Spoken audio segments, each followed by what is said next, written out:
నిజమైన ఆతిథ్యం. వాళ్ళు రండి కూర్చోండి అని అంటారు. ఆకులు, నీళ్లు మాత్రమే అందిస్తారు.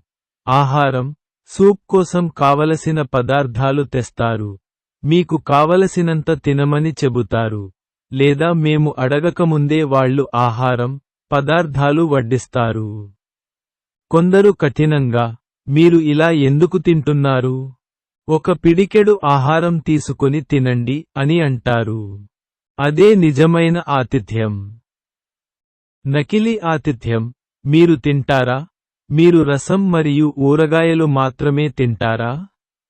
మీరు మా ఇంట్లో తింటారా? మీ ఇంట్లో వివిధ రకాల పదార్థాలతో తింటారా? ఆహారం సరిపోతుందా? మీరు ఆహారం వండుతారా? మరియు కొంతమంది తరచుగా అతిథి దగ్గర ఆహార గిన్నెను తెరుస్తారు. మరికొందరు సగం ఆహారం ప్లేట్లో ఉన్నప్పుడు ఆహారం సరిపోతుందా అని అడుగుతారు. పైన పేర్కొన్నవన్నీ నకిలీ ఆతిథ్యం.